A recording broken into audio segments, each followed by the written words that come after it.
When I was growing up, I had my assumptions about Europe, about the Wazungus, like how they live. I even remember thinking that maybe they never go to the toilet. And I think some of these assumptions, it's not just me who had them. Maybe you too had some things that you thought maybe people from Europe don't do, from Europe are like this. Yeah, I think it was something common. Well, even not going too far, I remember when I was younger thinking that, let's say, people like the president don't eat, don't go to the toilet. Yeah, I know that's crazy, but I was just young, silly, innocent. Yeah. So I think it's normal to have these assumptions. And right now, I know we still have some assumptions about Europe that we think are different from our country, Kenya. So let's see and let's talk about some of these assumptions.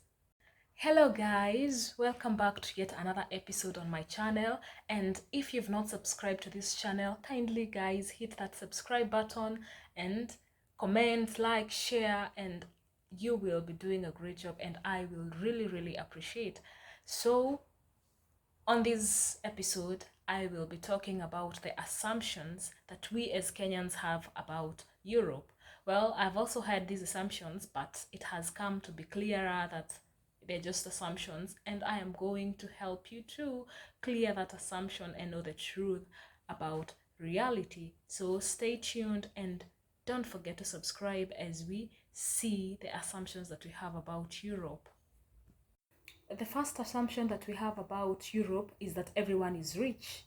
Well, I'm here to tell you that not everybody is rich in Europe.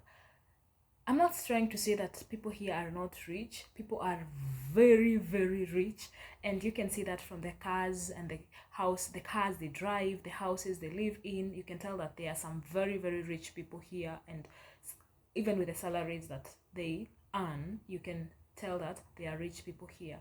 But my point is, not everybody from Europe is rich. There are those who are struggling around here and they are also trying to make their ends meet. So when you see a white person, stop borrowing money from them. Stop asking them to help you, because some of them actually saved up for that trip. Understand that they are not all rich. And from that, I have seen many beggars on the streets kneeling down with their heads down, begging. Why? Because they don't have the money. So just as we have our struggles in Kenya and we have people who are struggling in Kenya without money, we still have those kind of people here. So when you see a Mzungu, don't assume all of them are rich. Some just got a chance or they saved up for that trip. So when you're asking them for money, they feel like, oh my God, why are you asking me? I really don't have the money. I just saved maybe for a year, for years to be here. So let's understand this point that not every person from Europe is rich. We have people in Kenya who are richer than some people in Europe. Another very common assumption is we believe that everybody in Europe has a car. My sister, my brother, not everybody in Europe has a car. You'll find a lot of them using the public means of transport, maybe the tram, the subway, or the bus. Why? Because in most cases they don't have a car. You know, just like we are always talking about inflation and the expense of living, even here it is the same thing. I've stayed with some and you hear them complaining that the cost of living is going up and the gas is becoming very expensive, just like we're talking about fuel. So you find that not many who afford to like have a car and finance it. So stop assuming that everybody here has a car, and now because you feel like, oh, people in Europe have cars, now you want to have a car. No, don't rush. Just live in your means, in your limit, because even here people are also going through the same. It's not any different. We have people in all levels. We have those who have a lot of money and those who have little, those who have big cars, others just small cars, and those who don't have, just like in Kenya. So stop rushing yourself that you have to buy yourself a car. Instead, just take your time and get to a point where you can just buy it freely. Even here, people don't have cars.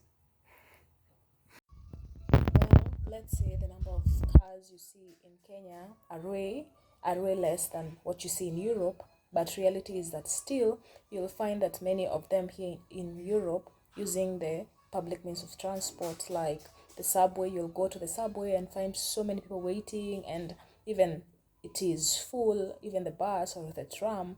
So basically assuming that everybody here has a car in Europe, well, then we are wrong about that. A good thing for them here is that in Europe they have better public means of transport than us, and you don't have to queue for hours or to wait for the buses to be full. It's easier and less traffic, so it's easier, and you don't really feel like you don't have a car. You'll just feel like, oh, it's okay. Yeah. Another very big assumption is we assume that everybody from Europe can speak English. Actually, if you asked me, I would have said that everybody here has an English, like a British accent. They say water, like they speak very nice English. But until I interacted with a lot of people from Europe, not even in Kenya, and realized that I could even speak better English than most of them. Why? Because you find that Europe has, I think, 40 or 40 something countries, and most of these countries have their own languages. There are those who speak German, there are those who speak French, others speak in Italian, Spanish, and then there are others like Czech who speak the Czech language. We have Slovakia, which speaks in the Slovak language, Poland, Polish. So you find that these people, these from these different Europe countries, even went to school and studied using these languages. So actually you find that we are at a better position of speaking better English, because for us, when you go to school, from the first day you go to school, you have to learn English like it is the language of instruction in Kenya. Actually, I don't know why we have not yet been considered as a native English speaker. I don't know why this, like, people don't really consider us to be that, because in my opinion, actually we should be among English native speakers, because our level of English is on a whole other level. Yeah. I'm not trying to say that we are better than Europe countries, but exactly what I'm trying to say is that we should also consider ourselves to have a lot that we can offer, and we should not assume the worst of us, because we have a lot that we can also offer to the world. Another assumption we have as Kenyans is that Europe is UK. Maybe you're not among those people with such an assumption, but I know there are some of us who have that assumption. I also thought that Europe is UK until I came to realize that it is not. And one fact is that Europe is not, sorry, not Europe, but UK is not in Europe really. That's what I hear, and yeah, I think it's worth reading about it and understanding what it really means. For example, if you want to travel to UK, you cannot go there with a Schengen visa. That's a totally different country or region. You have to apply for a UK visa, I think so. Yeah, so know that Europe is not UK. Those are two different regions. UK is no longer in the European Union. And something else that we assume is that everybody has an iPhone. So we all want to have an iPhone. And shock on me and shock on you is that some people here have very bad phones. Like, yeah, some people don't have good phones. Sorry, people from here, but I'm not trying to trash talk you, but I have realized we have, some of us have better phones. Everybody in Kenya wants to have an iPhone, like every young person, in short. I'm not among them. I'm not having that, but we all want to have an iPhone. But reality is, as we think that people here, all of them have iPhones, they don't have iPhones. They use other phone brands like Samsung and even other local brands that I don't know about, I can't really mention. So stop assuming that everybody has an iPhone. Another assumption that we have is that Europe is better than Africa, or Africa is better than Europe. But in my opinion is that both places, both regions have their good side and their bad side, and none of them is better than the other. For example, people here enjoy the weather in Africa because we are lucky to have good weather and a good climate, unlike them. And for us, we feel that there is a lot of opportunities here, and we would like to move here.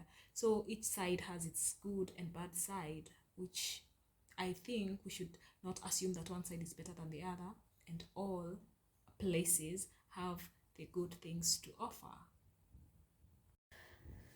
Last but not least is that we assume that Europe men are romantic. We think that the Mzungu is more romantic than our Kenyan men. My sister, if you have your Kenyan romantic man, keep him. Don't run here thinking that you now find romantic men in Europe and all that. Well, they are all like our men. So stop assuming that if you leave your Kenyan man, you will come here and find a romantic man. You might be shocked to find that your Kenyan man was more romantic than the man here. So stop having weird assumptions that men in Europe are the only ones who are romantic. And Kenyan men, stop thinking that you can't also become romantic. Look for ways of being romantic and know that anyone and everyone can be romantic. So guys, those are the assumptions that I could think about that we as Kenyans have about Europe. And I think there are more assumptions that maybe I couldn't mention or I didn't know about. But if you have another assumption that you know we really have about Europe, you can leave it on the comments, and yeah, we can share and have fun as we learn about the assumptions that we have in Kenya. And I would like to say that I'm not trying to be biased or favor one side, but we are all human beings and we are all good people. So yes, next maybe I'll do the assumptions that people from Europe have about Kenyans and Africa in general. So don't forget to subscribe, comment, like, share, and see you in the next video. Ciao.